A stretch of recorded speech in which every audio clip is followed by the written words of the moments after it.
prin furtuna, vezvese, fitne, probleme, ai që e ka dinin, imanin e tij thellë, ngulitur në zemër, ai nuk luhatet, siç nuk luhatet rënji i drunës së hurmës, që ashtu nuk luhatet imani i muslimanit sa e ka vendin në zemër. Druni i hurmës i ka rënë në tokë, imani i ka rënë në zemër, dhe që ashtu duhet të jetë i ngulitur dhe stabil.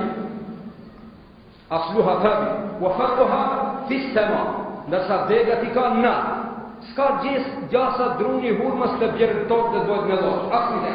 Se shumë na dhe fritin e jep atje na e jep dhe as plunjë shtirë ta kapje, mos flasin për ndotësi e tokës. Pra asluha tabi wa farquha fi as-sama. Allahu xhelal na përshkruan drunin e hurmës, po me këtë bon krahasim me muslimanin. Edhe muslimani duhet të jetë kështu. Duhet të ketë rrojë të ngulët thellë në iman. Dhe duhet të jetë i lartë, krenar me dinin e tij. Nuk ban ta ule kokën se ai është musliman, po kudo që gjendet dhe në çdo mes dhe në çdo shoqëri, ai duhet të jetë krenar kryelar sa i takon dinit të Allahut xhelal. Dhe druni i hurmës është karakteristikë shumë i drejtë, që ashtu duhet të jetë i drejtë edhe besimtari, s'do me qenë i shtrenjtë. Tu'ti ukulaha kulahin, dhe ajo jep fritin për çdo herë, dhe muslimani duhet të jep fritin e vet nëpërmes këshillës, nëpërmes të ndihmës, nëpërmes të nasihatit, nëpërmes të raporteve të mira me fqinjit, me parafisni, me shoqëri, me pleqemetri, duhet të ketë raportet e mira dhe ai duhet të jep vetëm ëmbëlsi nga gjuha e tij, siç jep hurma kokra të ëmbla. Hurma nuk prodhon tjetër frit përveç se kokrave të ëmbla. Pra druni i hurmës duhet të ngjajë muslimanit dhe muslimani duhet të përket drunit të hurmës, kështu Allahu xhelal e përshkruajti në Kur'an.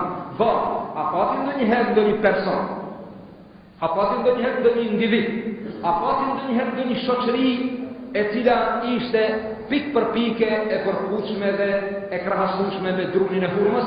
I pari ishte pejgamberi sallallahu alaihi wasallam, i cili ishte i ngulitur në din.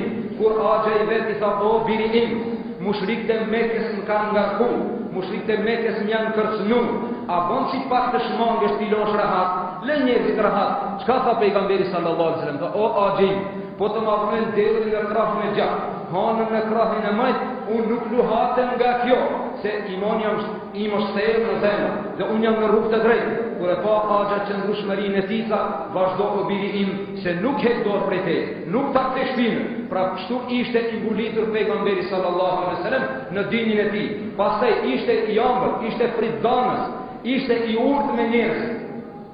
فبما رحمة من الله لنت لهم ولو كنت فظا غليظ القلب لانفضوا من حولك. Kështu ka thënë Allahu xhelal, nga urtësia ite dhe nga mëshira ite njerëzit u sodën pranë teje, u tubun pranë teje, ndjekën rrugën tonë, u gjetën në momentet e vështira, nga se ti isha ai i urti dhe ti isha ai që jepshe fjalë të ëmbla dhe të urta dhe të dashur. Por raportin e pejgamberit dhe për urtësinë e tij të flitet sa të jemi gjallë nuk mbaron. Biografia e bukur e tij, por unë e di vetëm një shembull, i cili nuk është për herë parë në mesin e juaj. Efendiu dhe Zoti e din dhe ju që keni prezent, që keni qenë prezent, dhe që nuk keni ndarë në asnjë moment, pra i dini ligjëratat e tij dhe nuk ka nevojë unë shumë të llafosem para jush, me përjashtim se do ta bini shembull nga jeta e urtë e pejgamberit sallallahu alaihi wasallam. Një njeri prej beduinëve, një katundar larg Mekës, larg Medinës, kishte vendosur të shkon në Medinë dhe ta pret pejgamberin sallallahu alaihi wasallam. Kur vinte xhamia e pejgamberit, hasën në Omer. Bashkë në Omerin, Omeri kur e pa në shpatë në dorë, tha: "Nga jeti brevlla, tha jom prej larg katundeve." Tha: "Për çka ke ardhur me shpatë në dorë në Medinë?" Tha: "Si ke hitur me shpatë në dorë?" Tha: "Ko marr dhe ta pres çat Muhamedit bëh një rahat më." Ku i thot Omeri? Kur ndëgjua njeri këtë fjalë, nuk i beson dhe vetes. E kapi njeriu, ja kthej durrët mas shpine, nxori rripin, e lidhi për dyrekin e xhamisë dhe shkoi te pejgamberi sallallahu alaihi wasallam. Tha: "Ja Rasulullah, kom pasur një bekasi, kom pasur një çudi." Tha: "Çka është ajo?" Dhe e pa pejgamberi se disi, grufullon Omeri prej mbrenda. Tha: "Çka është rasti?" Tha: "Një njeri me shpatë në dorë ka ardhur te xhamia, thotë se do të presë ty." Pejgamberi me një herë i randërmet. Tha: "Ti çka bone?" Kishte frikë se ka bërë diçka. Tha: "Ti çka bone?" Tha: "Kom qenë shumë i urtë ja Rasulullah." E tha: "Çka bone ti?" Tha vetëm e ka mirë për direkt. Tha elhamdulillah që se pas ke thejë. Pejgamberi elhamdulillah që se pas ke krije, si ke duru. Tha valla kum duru ja Rasulullah. Tha elhamdulillah, Zoti razikjo. Hetë Omer tha me mu, shkun të njeri, kur e pan lidhet për direki, tha ja Omer njeri nuk lidhet bre për direki, për kjeshit. Ashtë njeri, tha ja Rasulullah, më pak që i kam mujt me bo që ke, do më thonë nuk kam shku më në tonë. Pejgamberi sallallahu alaihi wasallam tha Omer zgjidhe. Tha unë kja zgjidhi duhet ti, jo ja Rasulullah. Tha Omer zgjidhe.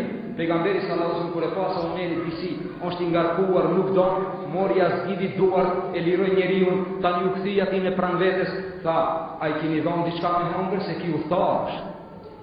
A i keni dhënë me hongër? O vllai dashur, tha, ke hongër me kur ke hongër bukë? Tha, s'kam hongër unë. Tha, mule more bini bukë njeriut në haje, as kush nuk shkon. E kuj me i dhënë bukë? Ati që ka orta pret pejgamberi? Tha pejgamberi sallallahu alaihi wasallam, e çoj një djalë drita shkot te shtëpia. Dhe thuj Aishes, shka të kjesë në shpi, në ta bjerë. Shkoj njeri të shpia, gjeti një gotë, një safë tamër, kur gjo kje? Shpi pejgamberi që shpa, një safë tamër, ja fru pejgamberi sallallahu alaihi wasallam ta urnoh dhe i dashur pi. Ashabët e shqyqojnë tanë subhanallah. Ki ka arta prese, a ki jetë tamër. A nes kimi tamër me pi për vetë, edhe pejgamberi telekur ka pi, a më ti i jetë se kjo është ustarë. Pas i e piu tamër njeriu, pejgamberi tha, o dashamir. Pas i ke ardhë një këtu bre vla, a bon ta pranësh një propozim timin? Tha forë, tha a bon ta pranësh islamin? Tha unë nuk kom ardhë pranësh islamin, unë kom ardhë pitet presë, po nuk pata mundësin, tha usos ke punë. Tha islam, kam ardhë në bojë musliman. Po atëherë masi s'do ta pranësh islamin, vllai dashur tha je i lirë, hese i lirë e prej neve. A ju këthi të hece, Omeri e disa të tjerë për një Rasulallah, mos në e qitë për pejdoret. Maja Rasulallah. Ka ardhë mirë këtu, ka deshtë të pretë, në haloj e lëndë lidh edhe i doa të amër, pejgamberi tha, heshni, imani be islami pranohet me vullnet, jo me zorë. Nuk do. Pra këtu kuptoj si janë bo njerëzit muslimon. A e di shka ndodhi pastaj, u largu njeri u zhvil, dhe i sa e hungën për të pamjes, u ndarë pak dhe u këthi, dhe ertë të pejgamberi sallallahu alaihi wasallam. E shqytet pejgamberin në sy, dhe tha ja Rasulallah, ashhadu an la ilaha illallah, wa ashhadu anna Muhammeden abduhu wa rasuluhu. Pejgamberi shumë u gëzu, tha o vllai dashur, po mirë dhe ti që i pranove islamin, po pse nuk e pranove pares, pa disa mëzori kanë pasur në sabër, po me nëzive se të kanë miru, po këto kanë qenë një fraktu, tu pranu, ka qenë tura thilbe, po sive nuk e pranove islamin herën e parë, kur të propozova, a dini shka tha njëri? Tha ja Rasulallah, ta kisha pranu atëhere, do thëshin e ka pranu prej frikës. A më une provova që ti të më lësht lirë të shohë lirin tonë dhe urësin tonë dhe merhametin dhe ti kur më lajt lirë dhe unë shpotova, u garantova, mund që të shkoj. Po ku të shkoj unë me tashti? Pse të mos e pranë islamin dhe u theva tash e pranë islamin dhe me ta dim të shokët tuse. Unë e pranova vullnetarisht, jo nga frika e shpatës. Se kur i shpata afër, refuzova. Kur u largova për shpatës, u theva dhe pranova.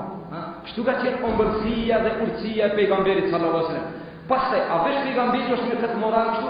Jo, edhe ata të cilët janë edukuar pra në prezencën e pejgamberit sallallahu alaihi wasallam. Një shembull nga ashabët, se na nuk kemi të marrim shembull më të mirë. Bodje mi mashtru vëllezër të dashur, të marr shembull njerëzit e huaj, të cilët s'ja kanë ditë, s'ja kanë dashur të mirë as popullit, as njerëzimit, mos lasën dinë dhe muslimanë. Por ne shumë herë jemi mashtru. Shembulltira ynë është pejgamberi sallallahu alaihi wasallam. Laqad kana lakum fi rasulillahi uswatun hasana. Ju örnek më të mirë se pejgamberi nuk gjeni. Pra në jetën e pejgamberit merrni örnek dhe shembulltir, mua ashtu siç kanë marrë ashabët e tij, në urtësi, në raportet ndërvëllazërore.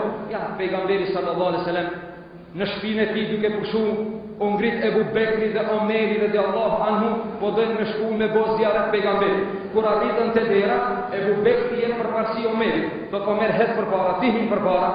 Omeri radiallahu anhu tha ja Ebu Bekri, a unë të hi para teje që sa rob i ke liru me parës tua i ke liru për robnisë. Ebu Bekri jenë përparsi Omeri, Omeri nuk pranon dhe janë numron virtitet e Ebu Bekri. A dini shka tha Omeri? Tha ja Ebu Bekr, a mund të him para teje, s'kam guxim, kurse ti e që ke liru njeri me pare tua i ke liru prej robninjët se kanë qenë musliman. Ebu Bekri tha unë nuk kam të drejtë të hi para teje, se pejgamberi është lut ka thënë o Zot, forcoj islamin me njonin prej dy Omerëve. Njoni ka qenë Ebu Xehli, njoni ka qenë Hazreti Omeri. Allahu Dhu Xhelali ka pranuar lutjen pejgamberit dhe ty ka udhëzuar në islam, por ty ka bërë lutje pejgamberit dhe ka thonë të forcohet islam. Omeri radiallahu anhu thotë ja Ebu Bekër, unë nuk hi para teje se ti ke qëndruar në shpellë bashkë me pejgamberin, të ka kafsha, të ka